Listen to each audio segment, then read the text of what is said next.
Welcome to She Rebel Radio, the podcast for high-performing women leaders who want to unlearn conventional rules, leave prestigious careers, and launch businesses of significance. Each week, She Rebel Radio brings you insights and advice from women entrepreneurs who transformed their prestige prisons into daring entrepreneurial success stories. Now, here is your host, Lulu Nins. Welcome to episode 13 of She Rebel Radio with Louisa Hirst. Why, for women, intuition is our golden asset and how to learn to trust it. Louisa is the founder of Orelia, a high street jewellery with affordable luxury, which is sold in major retail stores all over the world and globally for well over a decade. Louisa, it's amazing to have you here. How are you doing today? Great, thank you. Thanks for inviting me onto the podcast. Very excited. Oh, it's good to have you. It's always helpful to say a little bit about where we met. And that was at the Barclays Lab event for female entrepreneurs where you were speaking. And I instantly connected with you when you spoke about India and yoga saving your life. It really resonated. And then you stepped out from behind the kind of speaker stage with some real Sex and the City style shoes on. So I was like, you totally need she's my girl. Yeah, I was like, she's my girl. We need to talk. Yeah, I think the feeling was mutual. It was good to connect with a few people actually in the audience that day. That was my first kind of showcase in a long time. So it was really positive event. I really enjoyed it actually. Yeah, there was a really amazing energy in the room, wasn't there, of women absolutely and actually creating things in a different way. Yeah, it was great. Really, really inspiring.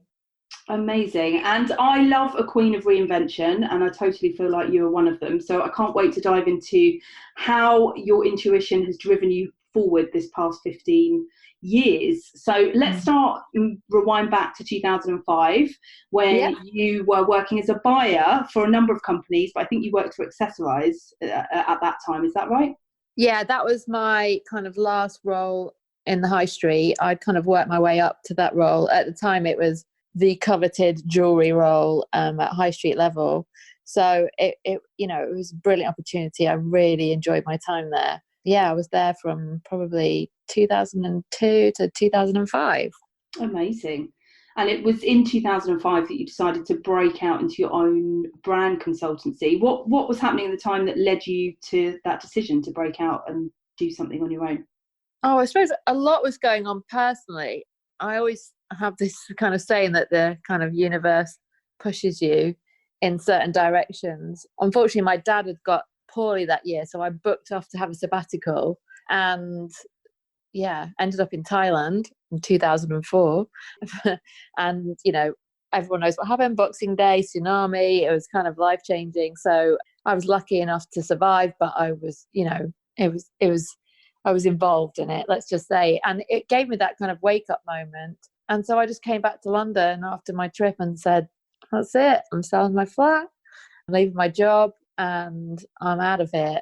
I've seen the world. I've travelled the world extensively during my career, but I hadn't really felt I'd really seen the places I'd been to properly. Spent a lot of time in showrooms and, in airports. It's very different than actually truly seeing a place. And it was actually during my 3-month notice period that the seeds of my business began to grow. I hadn't even considered it at the time. It was just like, right, I need a new path. This is a wake-up call. On paper, my life looked brilliant. I had my own flat in London, had one of the best jobs on the high street. But I was burnt out. I was traveling so much and I wasn't that happy. So this almost gave me a bit of a rude awakening. Amazing. And it's funny, isn't it, how those jobs that can seem very glamorous on the outside, that there is burnout and stuff going on the inside. Yeah, I think it's quite common. And, at that point in time, pre-kids, pre-marriage, so you're in your 20s, you're really trying to prove yourself. I was so driven. I really was. Always just pushing. And every job I went into, I wanted to be the best at. And it was the same with that role. When I went into Accessorize, the jewelry was always a big part of the business, but I really saw the potential to grow it. And it became the biggest profit driving area for the whole of Monsoon and Accessorize. But with that, comes the pressure. You have a multi-million turnover business and you're only as good as last week's sales. So yeah, it is a lot to maintain. And I was probably traveling 4 months of the year. So, something had to give, and it was almost the universe was like, hello, here you go. We're just going to give you a little push. Yeah. And that's what happened. Yeah. Yeah, absolutely. Yeah, it's so interesting. A lot of people said to me, with my background as a criminal defence lawyer, that was kind of, oh, how exciting, what a sexy job. And I was like, I spent my 20s in prisons and courtrooms. So there's nothing sexy about it whatsoever. Yeah, I on spent the a lot outside. of time. Yeah, on the outside, people are looking at you, go, wow, oh my goodness, you're like Ali Mobile. Yeah. And you're like, day to day, it's not quite like that. But yeah, and actually for me, I used to spend, probably a week or two of a 3.5 week trip on my own, just with suppliers. And that's great in some countries, it's amazing. But when you're in deepest, darkest China and you're being offered broiled chicken feet for the third meal on the row, or you haven't actually seen daylight, you've just seen a greeny grey smoggy sky and a factory and another airport, actually the glamour is nowhere to be seen. Don't get me wrong, there is a lot of glamour as well, but the majority of those trips are spent in sweaty factories, like hauling through beads and trying to find the components you're looking for. Amazing. It's good to hear that insight. And as you said, you've spent a lot of your career traveling, but you didn't feel like you were seeing places properly, as you've just explained. So how important was traveling and exploring properly before your business was born? How important was that for it was absolutely key. I mean, I'd spent a lot of time in India, obviously through Accessorize. That is, that was the backbone of their business. And I was really lucky to connect with a couple of people in Mumbai and Delhi who actually became really good friends of mine. And actually that's almost where the business seed started. Speaking to some of my Indian suppliers, they were like, why don't you come out here and, you could do some design work. Having a buyer's eye would just be so beneficial to us because, quite often we do all the work, we spend so much money on development of samples, but we get it wrong because we just don't understand exactly from the design brief. And I'd always wanted to spend time in India. So I kind of booked a trip to India, and then work kind of ended up being part of that trip. It was very kind of organic process. But for me, just having that time first, so I had 3 months just literally off the beaten track, not doing any work. And for me, that was so key to be able to get my head straight and really kind of have that time out to kind of, have a vision of what I wanted to do. And obviously India is awe-inspiring. It's, it really is. It's life-changing, it's awe-inspiring. It's like, it's the spiritual home of yoga and, everything. It just felt like the right place for me to go. And then subsequently I ended up tagging on to my, travels, my first bit of consultancy in Mumbai. And that was brilliant. And then I went then on to Australia. So I lived in Sydney for the next year and basically, came back to India every 3 months to do a month's consultancy, working with some of the big suppliers to the high street. So it was the perfect way to kind of start the business. Yeah, but kind of unintentionally by the sounds of it. You went to get some space and then things just kind of naturally started to unfold for you. Which was so lucky. But then in the other way, you say, I did feel really blessed. It was like, it felt like it was a natural progression. I didn't have to force anything. But from then it just was like, it opened my eyes. It was like, oh my goodness, actually I could consult for like, 3 weeks every 3 months, 4 weeks every 3 months, and earn the same amount of money as I was doing working every hour God sent in my kind of retail job in the UK. And I was like, oh, light bulb moment. Obviously consultancy is something that, for what I was doing at the time, you need to be really relevant. And there was always a lifespan to what I was doing, but I wanted to cash in while I still had that kind of buyer's kind of kind of mindset, and I think a lot of my suppliers at the time thought I'd just go back to being a buyer, so they wanted to keep me sweet as well. So I think that was part of it. Kind of worked, but yeah, it kind of worked for both parties. Yeah, and it's a total light bulb moment, I think, when you're like slogging away for someone else's business, company, firm, when you realise that actually you can make a similar kind of income by doing a lot less in time-wise, hour-wise. Yeah, but then just having that freedom to completely express yourself. And when you're creative as well, quite often the further up the kind of ladder you go in a corporate world, the creativity is dampened down to a certain extent, because you're almost like a product of your own success. And I never wanted to get further than senior buyer level, because as soon as you get to buying manager level, it's just all about the numbers, and the numbers really interest me, but I had to have that creativity.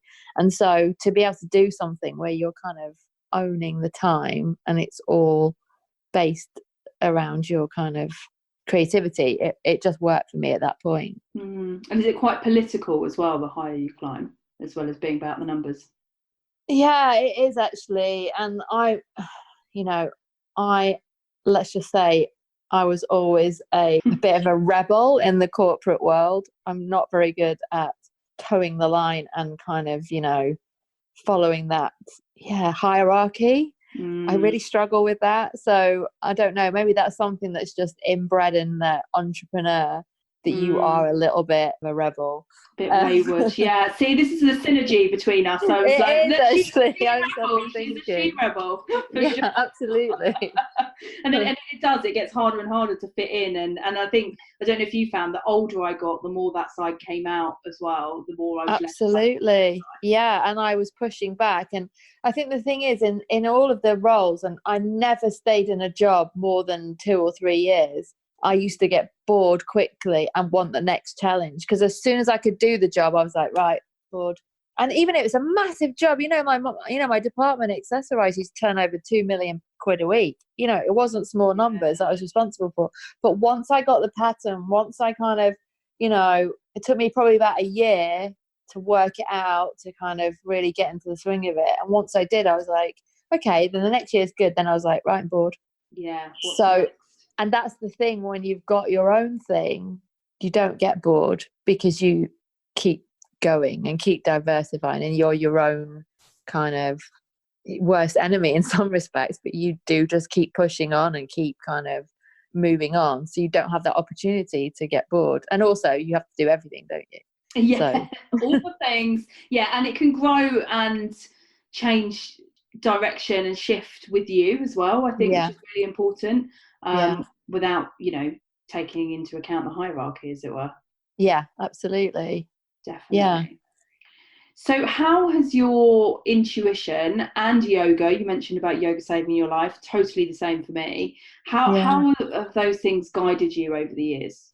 So I think for a large percentage of time, like once I came back to the UK 2006, 2007, launched the brand at Pure Women's Wear, and then from there it sort of took off. But I really sort of say the true launch of the brand was 2008, when my business partner Colette came along and joined the business, and then we very quickly then launched in Topshop.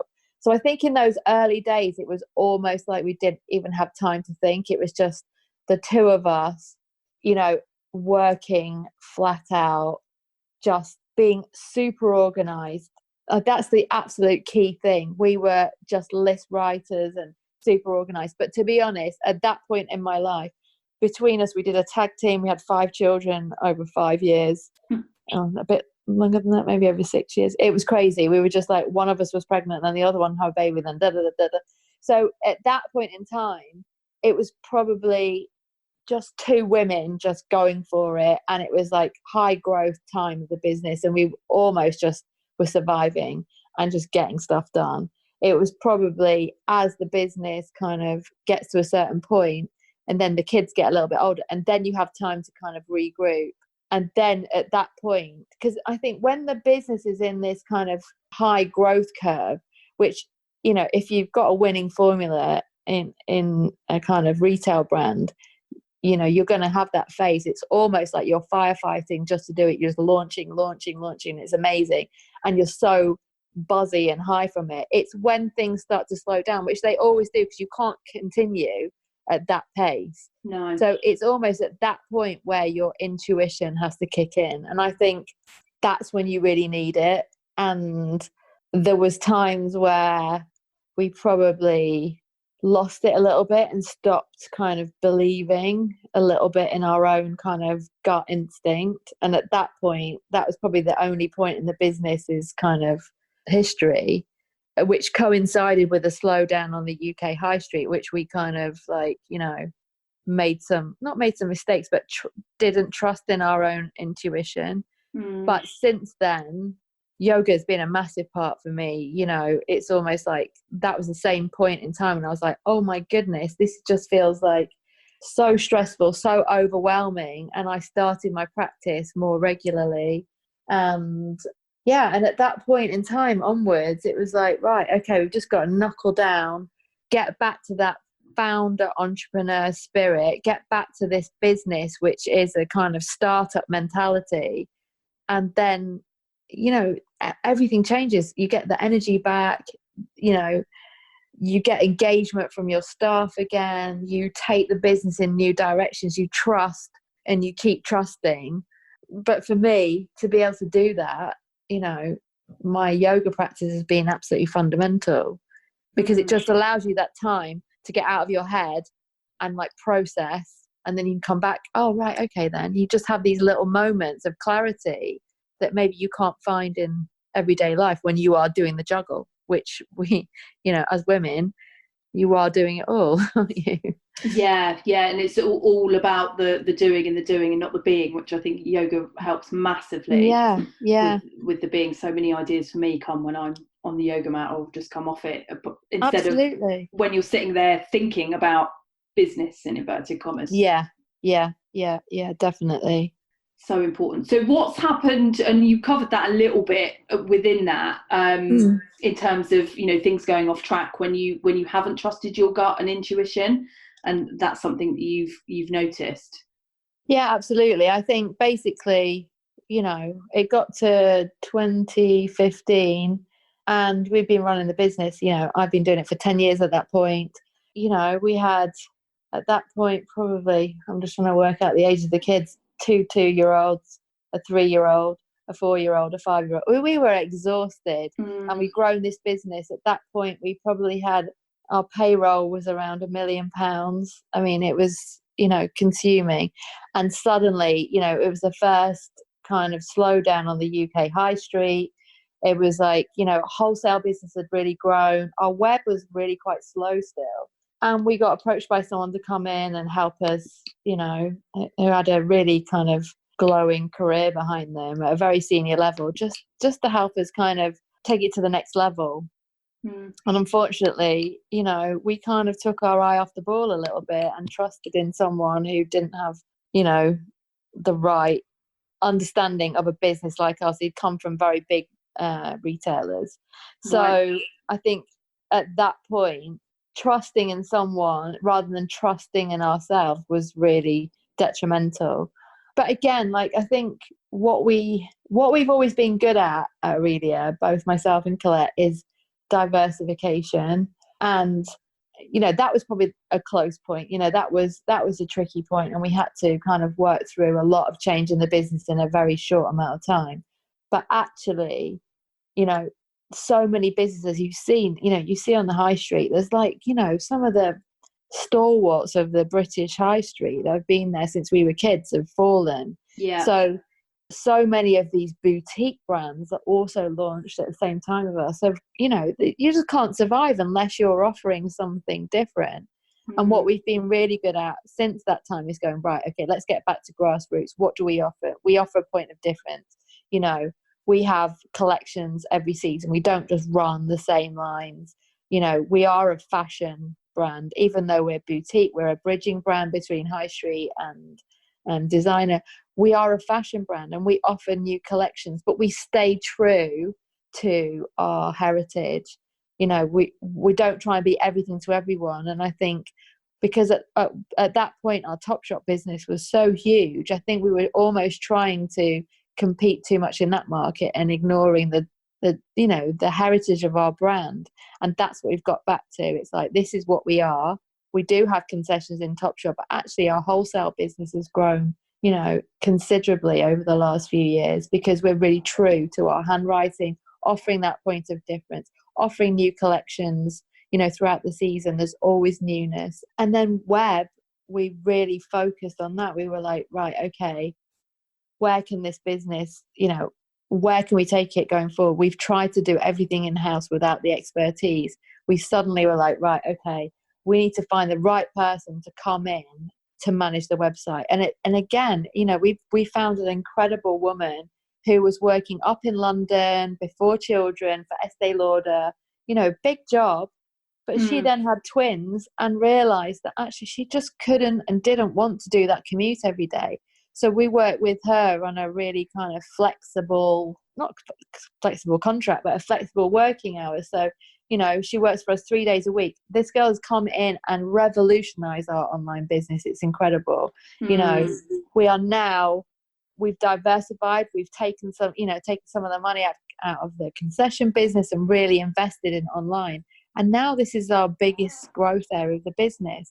But again, it's listening to what you feel in the market, believing in what you feel the market, how you feel the market's going, looking at, the kind of whole Instagram world and how actually these brands that have got personality behind them, they're not the big boys. These are the ones that people buy into. They buy into the backstory. They buy into the kind of, real authenticity behind these brands, rather than just these kind of high street beasts that kind of are all about stack it high, sell it cheap. It's not about that. It's about the story behind it. And I think that's what we're true to, and working with people, bringing people into our business that kind of understand that mindset has been, phenomenal. Instead of the opposite, it says, it sounds like, actually that your intuition and what felt right is what's driven the business from the start. And what you said there in terms of, going back to your heritage and your grassroots and not trying to be all things to all people. Absolutely. Which is when you lose what's magic about the brand.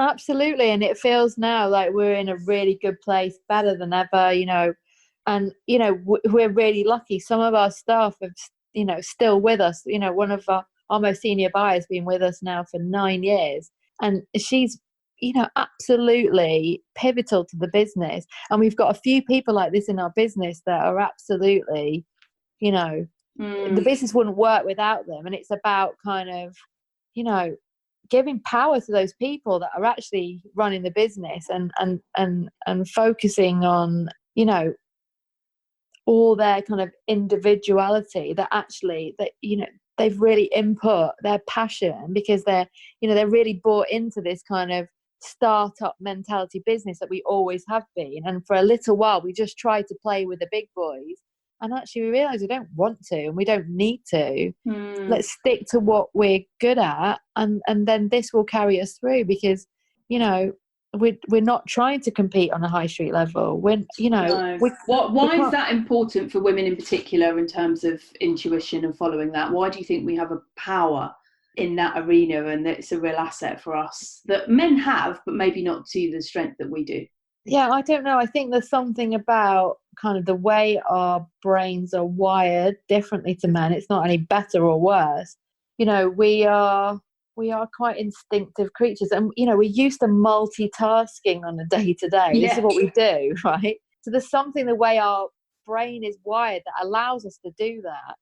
And so without even realizing, you're kind of like, you're kind of acting instinctively and certain things. To be able to juggle all of these plates, we must have something that's a point of difference. And it's like cherishing that trait rather than, and celebrating it. Exactly. Instead of us pretending that we're the same. It's viva la difference. Yeah, absolutely. And us embracing it fully.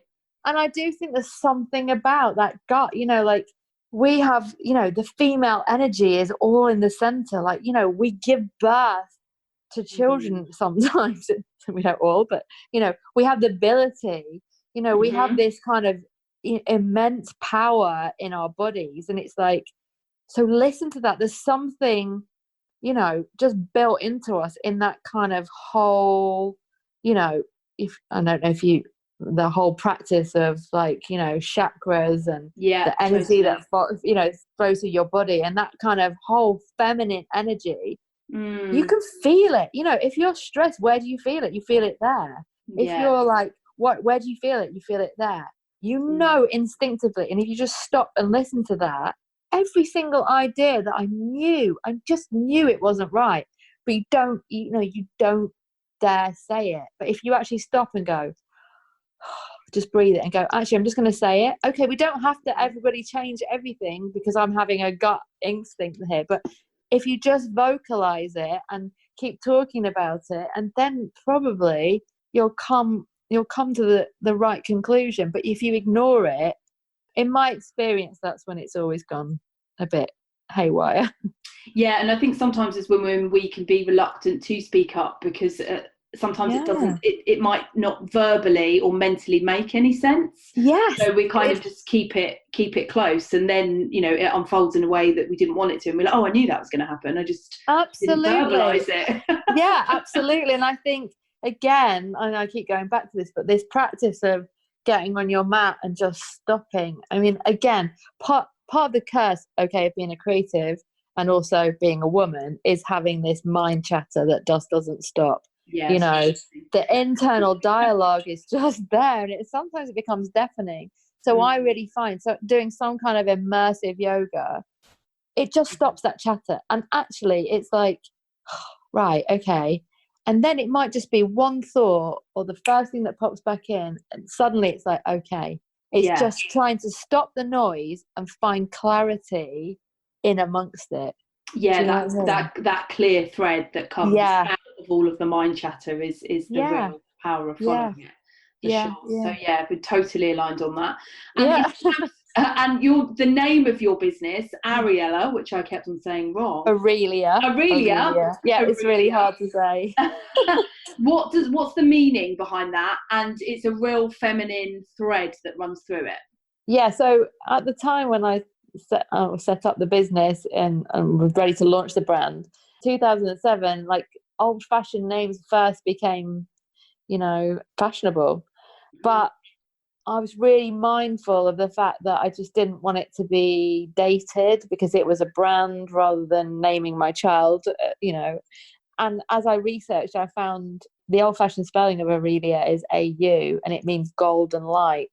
So gold obviously has brilliant connotations of jewelry. Most of our jewelry is gold-plated or gold colours.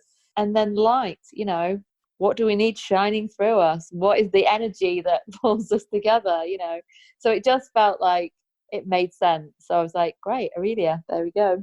Yeah. And I obviously changed the AU to an O because once you write it down, then it does look like a brand rather than a girl's name. So yeah, beautiful. And we are also episode 13, which I don't know if you've heard this before, is actually the goddess number. It's a lucky number for women, but it's seen as an unlucky number, but it's actually to do with cycles and all of that kind of stuff. So amazing. I call it the goddess number and like celebrate Friday the 13th and things like that now. Yeah, absolutely.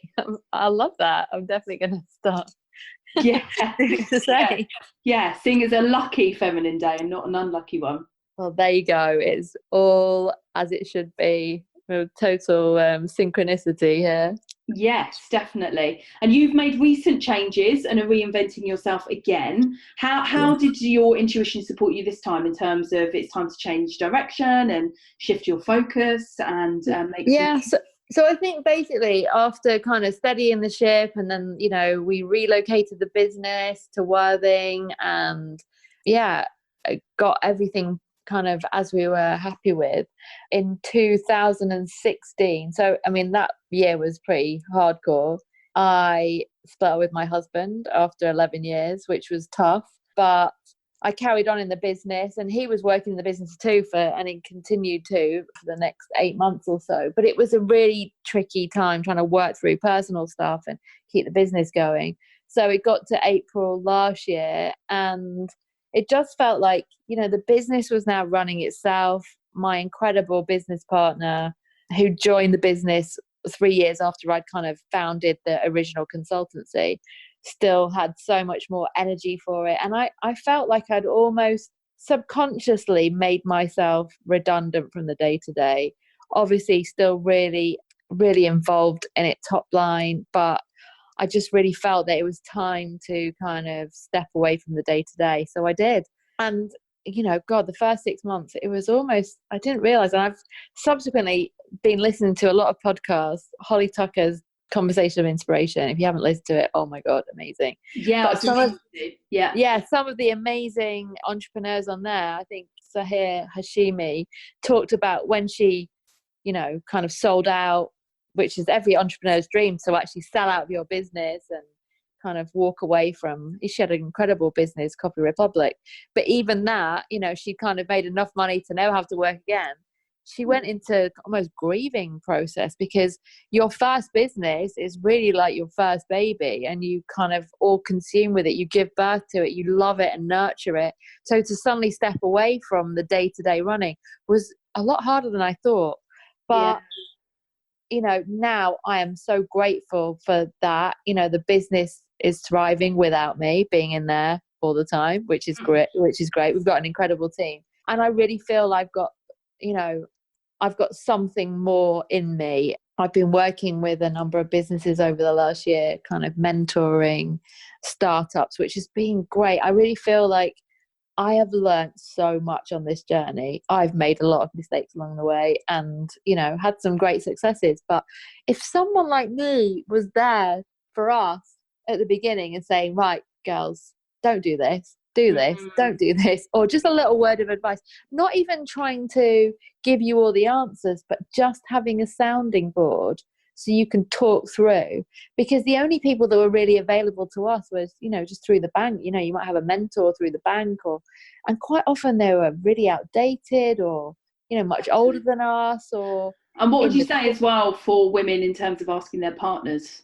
Oh my goodness. And this is no disrespect to the incredible husbands, that I know of, many business owners, but quite often, like, men have a protective element to them, especially for their wives. And starting a business is not easy. It's so rewarding, but it's blooming tough. And actually, I think a lot of the time, by asking your husband, the first thing that kicks in with them is like, I want to protect you. Is this really a good idea? And they might end up talking you out of it rather than into it. And that's not from a selfish perspective. It's just from a protective perspective, I believe. So and you have to take risks when you start out. You have to. You know what? And it's never a good time, or it's always a good time. Don't put off. Just the sooner you do it, the better. Yeah, absolutely. The sooner you do it, the better. Just do it. And you know what? If you've got a good idea, you've got the passion behind it, and you've got the belief, you'll make it work. And independent advice from and support and coaching and mentoring or whatever it is. Absolutely. Someone who doesn't have a vested interest and hasn't got that corporate mentality. It's just kind of with no ulterior agenda. Yeah, so important. Just complete. And I think it's brilliant now. There's more and more businesses popping up purely offering this service to entrepreneurs, startups. So definitely embrace it. Absolutely. So what is next for you, and where can people find you? Okay, so what is next for me is I'm currently offering business mentoring, which is brilliant. I work on a consultancy basis, so you can get me on my email. I have a website in the process of launching. Long term, my goal is to organise events, either day workshops, retreats, weekend retreats, basically pulling together everything that has assisted me on this journey. So business advice, kind of talks from kind of inspiring industry-led people, but actually fun, music, good food, like yoga, like immersive kind of experience so that you can you have those tools to kind of go, right, I need to switch off. I need to give myself a little bit of me time. I need to nourish myself so that I've got the energy to juggle 8 zillion things, because this is the reality of it. But also having, people that have done this, that can actually be there to share their experience, share their advice. And again, with no kind of motive, it's just purely from their experience within the creative industry.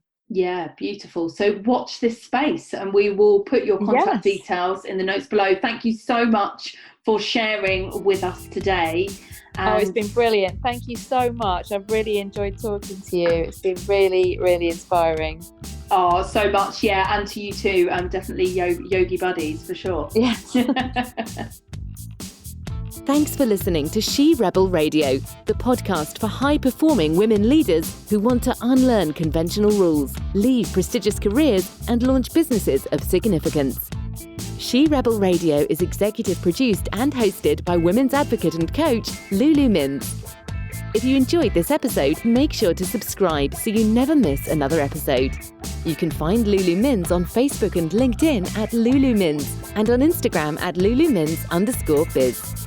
Until next week, keep rebelling against the rules and designing success your way.